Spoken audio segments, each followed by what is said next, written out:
मुरसलीन व अला आलिहि व अस्हाबिहि व अहली बैतिहि वन्नास अजमईन अम्मा बाद फ़क़द क़ाल अल्लाहु तआला फ़िल क़ुरआनिल मजीद वल फ़ुरक़ानिल हमीद अऊज़ु बिल्लाहि मिनश शैतानिर रजीम बिस्मिल्लाहिर रहमानिर रहीम वमन यब्तग़ि गैरल इस्लाम दीनन फलन युक़बल मिन्हु व हुवा फ़िल आख़िरति मिनल ख़ासिरीन व इज़न क़ाल अल्लाहु तआला इन्नद-दीन इंदल्लाहिल इस्लाम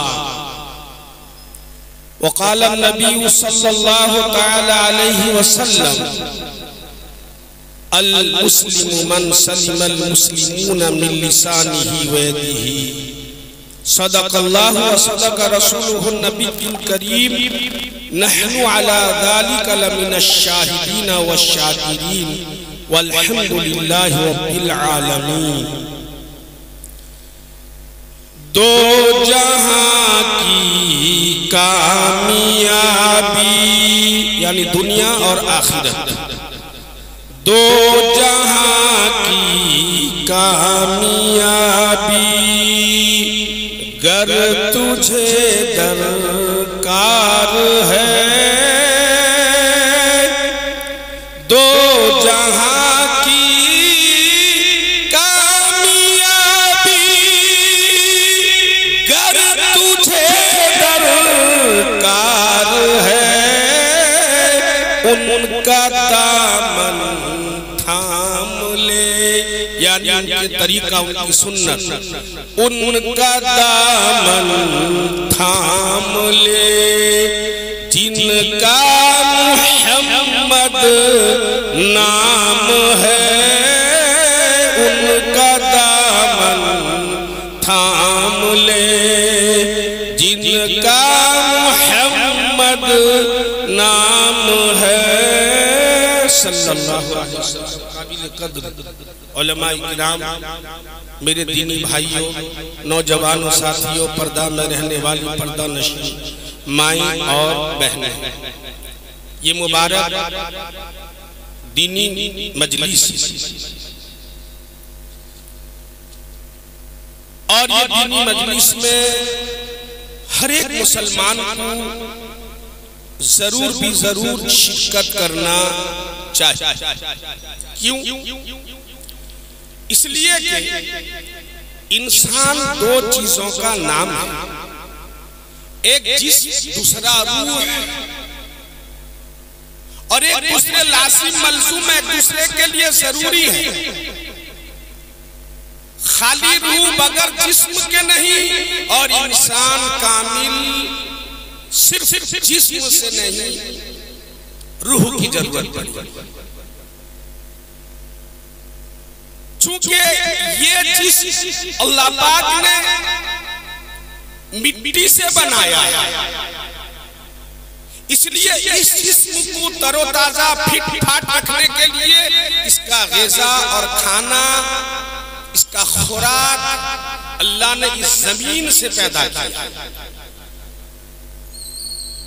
जमीन से गेहूं पैदावार होते हैं, धान, जौ, मकई, बाजरा और मुख्तलिफ किस्म के सब्जियां, ये सारे इंसान के जिस्म को तरोताजा रखने के लिए है। और अजीब दुनिया का तमाशा है कि इस जिस्म को तरोताजा फिट फाट रखने के लिए आप घर से बाहर निकलेंगे, हर 100 मीटर के बाद एक एक छोटी दुकानें, बड़ी दुकानें, और जितना आप मेन रोड के तरफ जाएंगे बड़ी बड़ी दुकानें और बड़े बड़े होटल और नाश्ते की दुकान मिलेंगी। यानी जिस्म एक जरा भी कभी परेशानी नहीं उठाएगा। जिस वक्त खाने की और पीने की तबीयत चाहिए उसके लिए दुनिया का पूरा इंतजाम है। एक रूह हमारे जिस्म के अंदर छुपा हुआ है। ये रूह चूंकि आसमान से आया है, आलम अरवाह रूहों की दुनिया से हमारे अंदर अल्लाह ने डाला है। इसके लिए, इसको फिट फाट रखने के लिए अल्लाह पाक ने रूहानी ग़िज़ा, खुराक इंतजाम किया। वो चीज क्या है? कुरान, हदीस और दीन की बातें। ये चीज हम जितना सुनेंगे, हमारा जिस्म फिटफाट हो या न हो, लेकिन हमारा रूह तरोताजा और फिटफाट रहेगी। मगर इसके लिए इंतजाम कोई दुनिया में कोई खास नहीं है। तो एक एक महल्ले में 50-100 घर में एक मस्जिद, जाओ तिलावत करो, मगर कौन जाता है?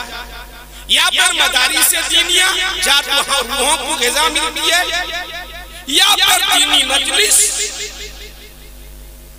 खाओ जलसे की शक्ल में हो, चाहे इज्तिमा की शक्ल में हो, या खानका की शक्ल में हो, या बस में शबाब ही की शक्ल में क्यों न हो, उलमा और दीनदारों की मजलिस से ही हम अपनी रूह को ग़िज़ा और खुराक दीनी और रूहानी और आसमानी, क्योंकि रूह आसमान से आया है, आलम अरवाह से आया है, आसमानी बातों से ही तरोताजा रहेगा। तो आज इस मुबारक मजलिस खुसूसन हमारे और आपके अंदर जो रूह है, उस रूह को ग़िज़ा और खुराक पहुंचाने के लिए ये उलमाए किराम यहाँ जमा है। और आखिर में मेहमान मौसूम तशरीफ लाकर आपके रूहों को जो है कुव्वत और ताकत बख्शेंगे। मेरे भाइयों, बुजुर्गों और दोस्तों, ये दीनी मजलिसें बहुत ही जरूरी है ताकि हमारा रूह तरोताजा रहे। मेरे भाइयों, बुजुर्गों और दोस्तों, हम सबका नाम है मुसलमान, और हमारा नाम अल्लाह ने इंतखाब किया कुरान मुकद्दस के अंदर के मुसलमान, और हमारा मजहब है इस्लाम। इस्लाम का माने मान लेने वाला, इताअत करने वाला, और मुसलमान कहते हैं मान लेने वाले को। किसकी मानने? नंबर 1, अल्लाह की बात को मान ले, वह है मुसलमान, और अगर इनकार करे वो है बेईमान। नंबर 2, रसूल पाक अलैहिस्सलाम की बात को मान ले, अगर उसका इनकार करे वो भी बेईमान। और जो अल्लाह रसूल के बात को मानकर जिंदगी गुजारे, वो जो बात कहे और वो बात अल्लाह रसूल के हुक्म के खिलाफ न हो, उनकी बात भी मान लेना, यह है मुसलमान।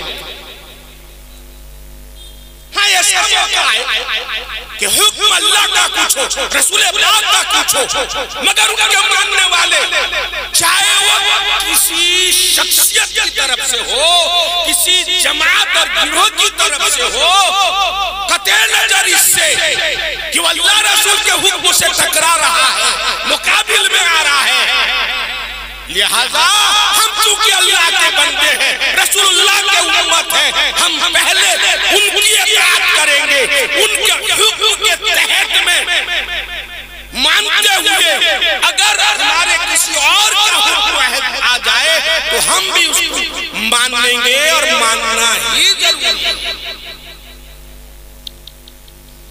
और अल्लाह रसूल क्या कहते हैं, क्या हुक्म देते हैं, हम जानेंगे कैसे?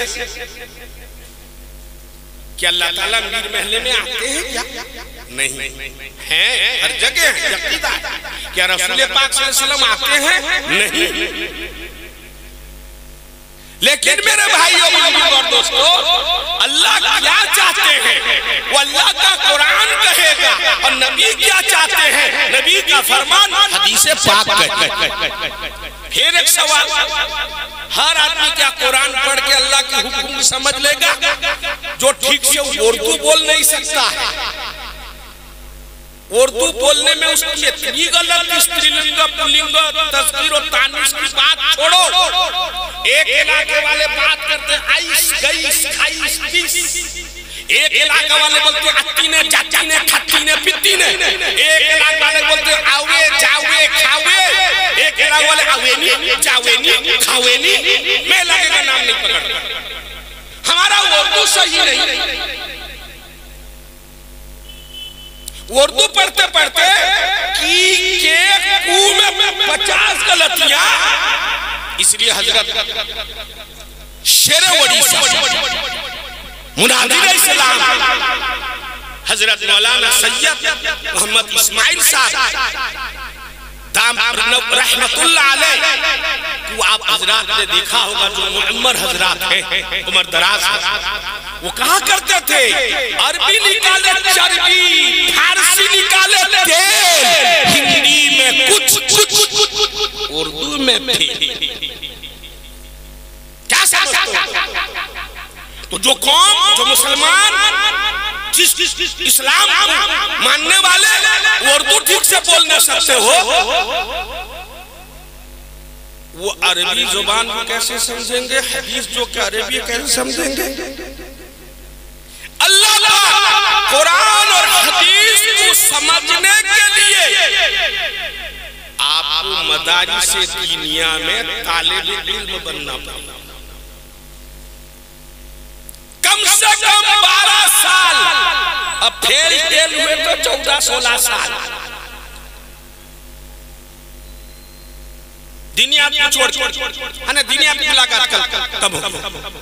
अगर वो वक्त नहीं मिला तो फिर आपके इमाम, इलाके के आलिम, इलाके के मुफ्ती, इलाके के आपके जो आलिम हैं, उनसे आप पूछेंगे तब मालूम होगा, या वो फिर अपनी तरफ से बयान करेंगे तब बात।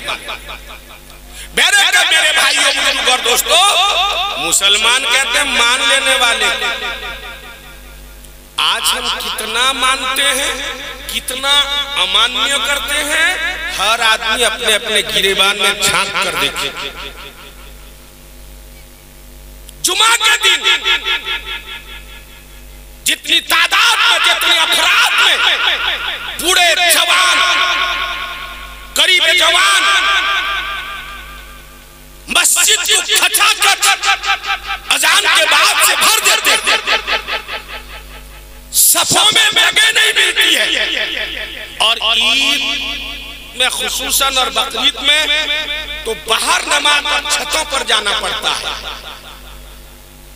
ये मुसलमान पंचगाने में घास मिट्टी के बिल में गल जाते हैं, या पर्दे के आड़ में आ जाते हैं, या दुनिया के किसी गुफा के अंदर चले जाते हैं। ये जुम्मा का मानते हैं, पंचगाना नहीं मानते। ईद और बकरीद ईदैन की मानते हैं नमाज पढ़ने के लिए अल्लाह रसूल की, मगर पंचगाने का नहीं मानते। मेरे भाइयों बुजुर्गों और दोस्तों, काश कि हम मसाजिद को ऐसे ही भर देते, और जुम्मे के दिन भी जाना, वाजिब जाना।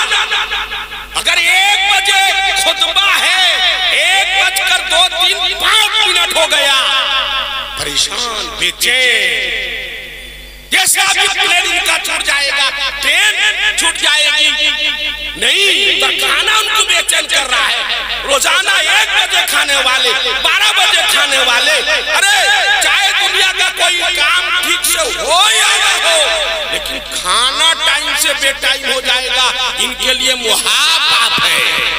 अभी बीबी साहब दामद बरकत तुम क्या कह रहे थे?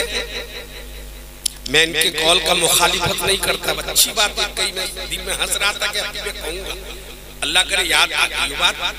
क्या मेरी माँ बहनों के बारे में कह रहे थे कि वो मर्दों को दस्तरखान लगाना, खाना पीना करते करते 15-20 मिनट देर कर देती हैं। मेरी बहनों, आज मैं तुम्हारी तरफ से वकालत करता हूँ। क्यों? हम जो मर्दुए हैं ना, बदुए, गरम गरम पकोड़ा खाएंगे, सब गरम गरम खपाखप लगाएंगे। वो बेचारी बैठ अजान हो गई, छान रही है, दे रही है, छान रही है, बेटा खा रहा है, बच्चे खा रहे हैं, नाती खा रहे हैं, पोते खा रहे हैं या शौहर खा रहा है, वो बेचारी गरम गरम गरम गरम ला के दे रही है। वो कब बैठ के खाई? शौहर ने पति, चाका पति के सेनापति, क्या पति खुदा जाने, ये कहता मैं गरम गरम खाऊंगा। वो बेचारी खड़ी है चूल्हे के पास झुलस कर, उसका तबीयत चाहता भी खाने के लिए नहीं, मेरे शौहर, मेरे बेटे, मेरे ससुर सब वो गरम गरम खाएंगे, गरम गरम खुशे। अब बेचारी को 15 मिनट ऑटोमेटिक देरी होगा, वो क्या जाने मतलब नहीं। मेरे भाई गरम के लिए आजकल जो खाने वाले मशीन सब निकल गया, ऐसा गरम कि तुम भी अंदर घुस जाओ, बढ़िया गरम हो जाओ, पिघल जाओगे। गाड़ी सब आजकल अंदर से सुखा के कलर मार के गरम हुआ। मुंबई में जाकर देखो, अलमारी सब आजकल उसी हुआ, गोदरेज अलमारी।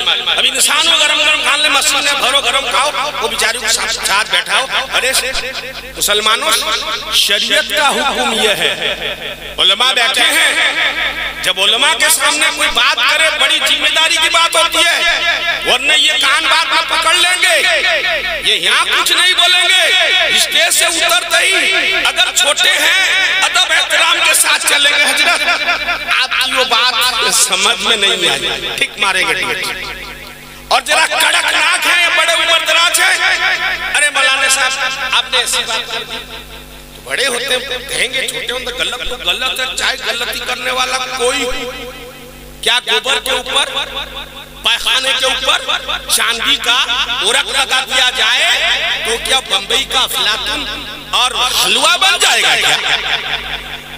तो गंदा गंदा कलर तब्दील हो जाए, मगर चीज तो गंदा है ना। तो मेरे भाइयों और दोस्तों, मैं अर्ज कर रहा था कि जिम्मेदारी के साथ अर्ज कर रहा था कि अगर कोई तुम्हारा बावर्ची है, खादिम है, उसका सिर्फ काम ये है कि तुम्हें खाना बनाकर खिलाएगा। अगर दिलकुरदार फेफड़ा मुसलमान और इस्लाम से भरपूर है दिल, तो उसको बुला के साथ खिलाओ, उसका हक है। उसने बेचारा खड़ा होकर भले उजरत मजदूरी लेता है, इस्लाम ये कहता है, प्यारे नबी का ये इरशाद है कि उसको साथ खिलाओ। अगर उतना बड़ा दिल और खुला दिल नहीं है मुसलमान तुम्हारा, तो उस खाने से कुछ लुकमा उसके लिए रख दो, आखिर वो भी तो इंसान है। तुम गरम गरम खा रही हो, वो लास्ट में नहीं खत्म, और बेचारी खजूर पान जो मिला बच्चा चचा खा ली, सुभान अल्लाह, वजू करके नमाज में खड़ी हो गई। मेरे भाइयों बुजुर्ग और दोस्तों, मुसलमान आज इस हद तक गिर गया है, सच कहता है कि मुसलमान अपनी मुसलमानियत से बिल्कुल छलांग लगाकर बाहर निकल गया। अरे फख्र से कहना चाहिए कि मैं मुसलमान हूँ, मगर अल्लाहु अकबर जुमे के दिन मस्जिद में आता है तो टोपी लेके घर से मोड़ मार के, पता नहीं उसका कब मिला था, वो क्या कहते हैं लिसानी लगन मंगनी या शादी में वही दिन मोड़ के रखा था, पॉकेट में लेके आता है, जैसे मस्जिद के अंदर घुस गया, वुज़ू कर लिया, जल्दी से उसको लगा लिया और नमाज पढ़ के जैसे गेट से बाहर निकल, पट कर निकल, चक चक भर टोपी लगाने के लिए तैयार नहीं। हजरत मौलाना असद मदनी साहब नव्वर अल्लाहु बरकतहू आपके यहाँ बहुत ज्यादा आते थे, एक बात कहा करते थे कि लोगों मोटा मोटी 3 काम कर लो, दुनिया तुमसे डरेगी। नंबर 1, अल्लाह को मनाओ, कम से कम 5 वक्त मस्जिद में हाजिर होकर सजदा रेस होकर नमाज पंजगाना अदा करके। नंबर 2, चेहरों को नबी वाला चेहरा, दाढ़ी वाला चेहरा बना लो। नंबर 3, जिस तरह सूट के अंदर क्या पहनते हो भाई, जंघिया चढ़ी और गंजी उसके ऊपर साथ, वैसे ही सर के ऊपर टोपी पहन लो। 3 काम, चेहरे को दाढ़ी से सजा दो, सर को टोपियों से रोशनी कर दो और 5 वक्त अल्लाह से पढ़ के मदद मांगो। 3 काम अगर पाबंदी से करोगे, जिस तरफ जाओगे तुम्हें दुनिया देखकर डरेगी, खौफ खाएगी। मैं दावे के साथ कह सकता हूँ सारे मुसलमान इस 3 बात पर कभी जमा नहीं। हज़रत तारिक जमील साहब की किताब में लिखा, जी बात लिखा था, उर्दू शहर बाहर मुल्क में, वहां हर मजहब के लोग रहते हैं, तो वहां यहूदी बसे हुए हैं। तो जब ये दावत तबलीग की मुबारक मेहनत लेकर लोग पहुंचते हैं, तो वो लोग मुझसे सवाल कि क्या तुम्हारे मुसलमानों की मसाजिद में इस तरह जुमा के दिन, ईदैन के दिन ठाटे मारता हुआ समंदर, यानी मुसलमान बहुत ज्यादा आते हैं, क्या 5 वक्त ऐसे ही आते हैं? अब मुसलमान बोल आते तो नहीं, सही बात है। जब मौलाना तारिक जमील साहब दामद बरकातुहू मुल्क में पहुंचे, उनके कान में बात आई, तो उन्होंने कहा अच्छा वो लोग कौन थे, हम उनको जवाब दें। वहां पहुंचे और बात छिड़ गई। मौला ने कहा मैं बात में जवाब दूंगा, हाँ कि ना, मगर आप लोग क्यों पूछते हो ये बात?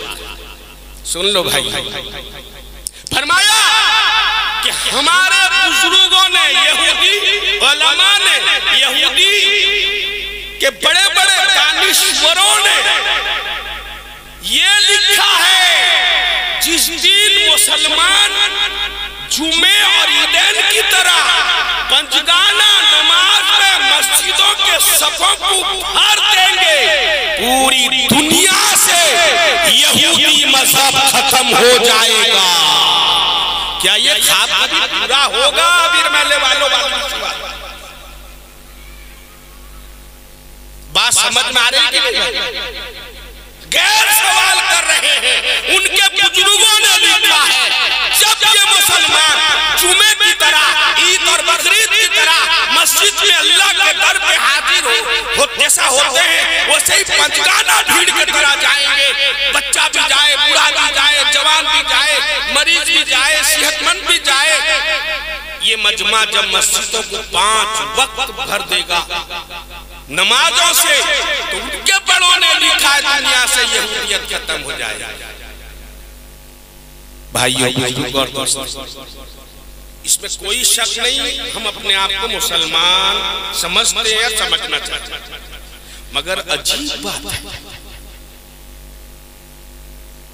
मैं आप ही के इलाके के बाद से आप ही को नसीहत कर रहा हूं। हजरत मौलाना सैयद असअद मदनी रहमतुल्लाह अलैह इस इलाके में बहुत आए, 3 इलाके में ज्यादा, सुंगड़ा, बिंझारपुर और बालूवास। कहीं आधा घंटा, 2 घंटा, 3 घंटा, मगर यहाँ रात का प्रोग्राम अक्सर। पूछो इन बुजुर्गों से, जहेज के खिलाफ उनकी कितनी तकरीर हुई है? मेरी एक कान सुनी है। उन्होंने कहा, जिस तरह लोग कुत्ते को पालते हैं, गैर ममालिक में कुत्तों का कंपटीशन होता है, मुकाबला होता है, कौन कुत्ता ज्यादा खूबसूरत, ज्यादा चालाक, चुस्त है, उसको दिखाकर बड़े बड़े डॉलर और रियाल की शक्ल में जो है वो इनाम हासिल करते हैं, वैसे ही तुम अपने बच्चों को, लड़कों को पढ़ाकर लिखाकर कुत्तों की तरह लड़की वालों को दिखाकर उनसे लूटते हो कि मेरा बच्चा इंजीनियर है, डॉक्टर है, कलेक्टर है, मास्टर है, इंस्पेक्टर है, लेक्चर है, डर बोगला है, लिहाजा हमको ये चाहिए। क्या इन अल्लाह वालों की बात सुनकर जहेज लेना देना हमारे मुसलमान समाज, सोसाइटी से खत्म हो गया? नहीं, बढ़ गया है, नहीं है।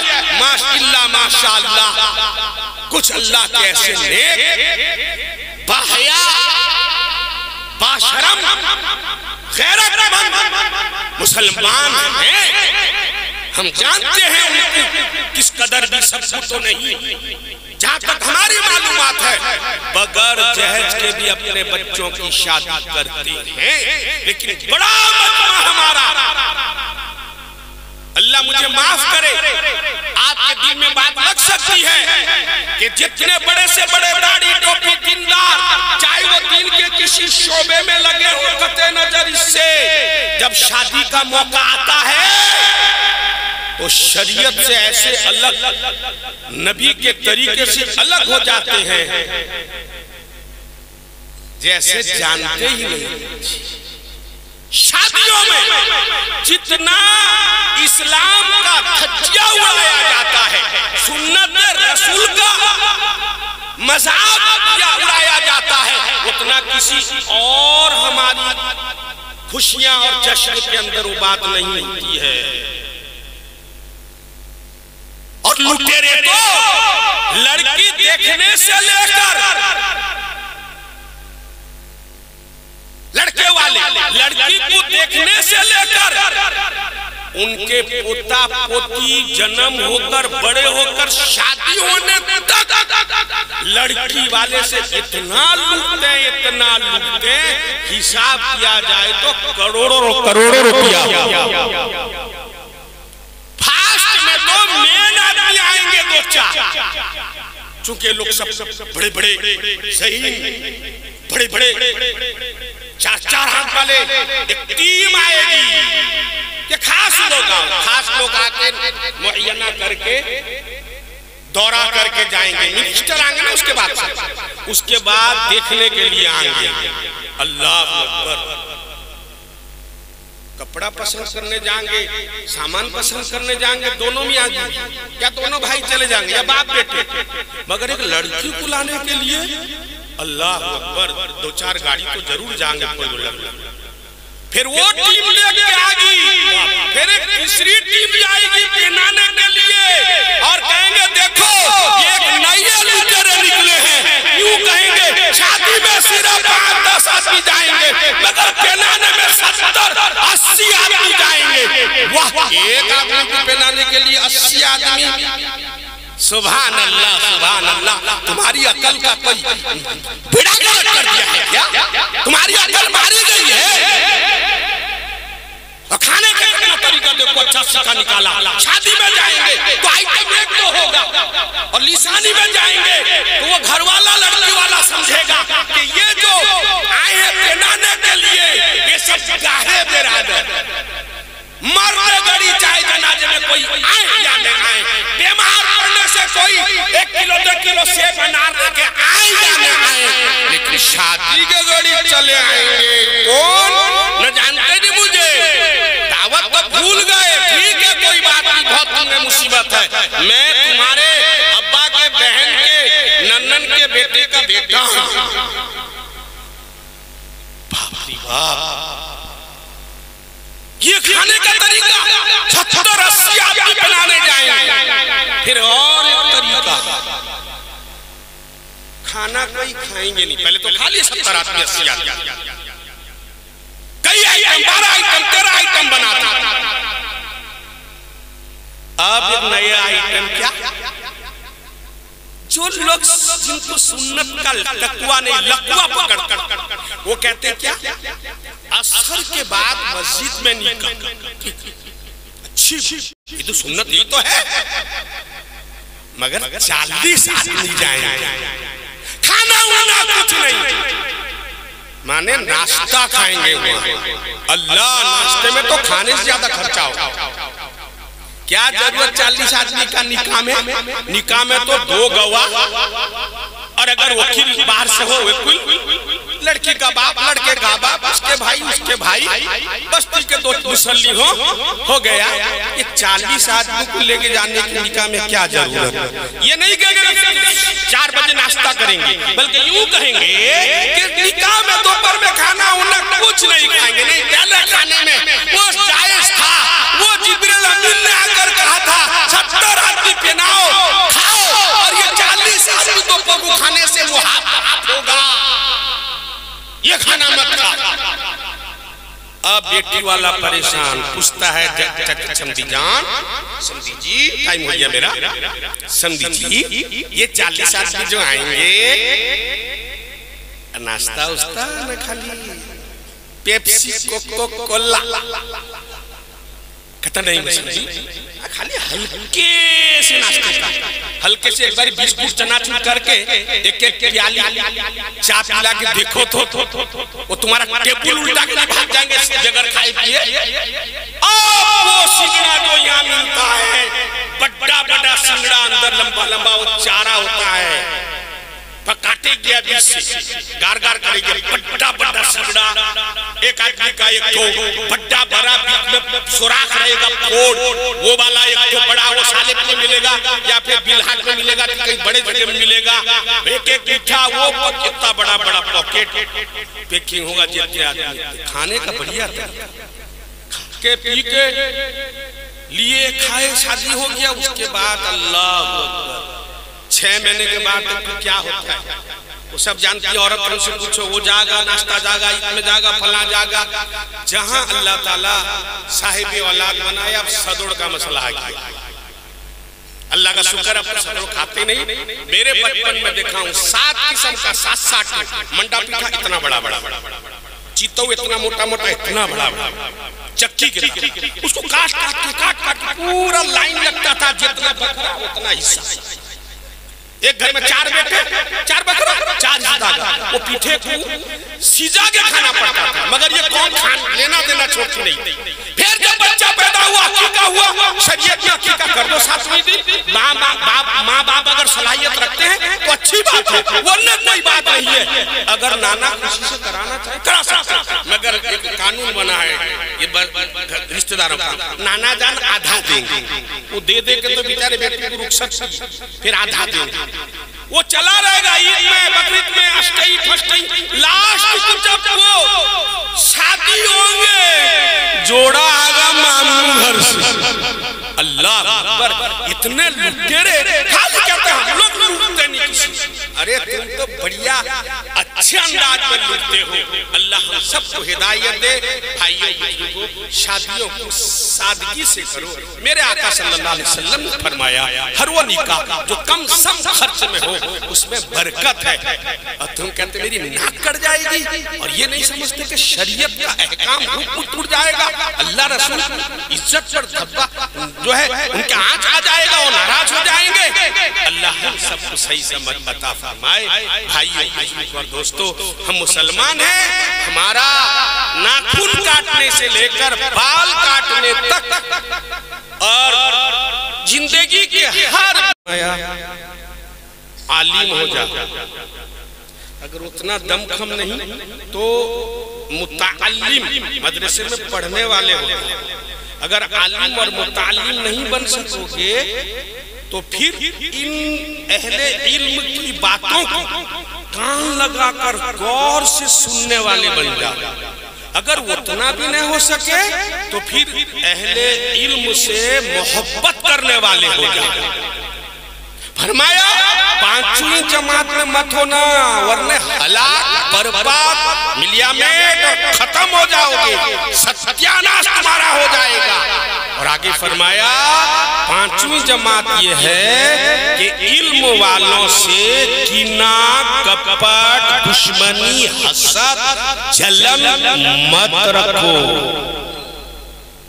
अब हम फैसला करें, हम ये 5वीं जमात में से कौन जमात के बनेंगे।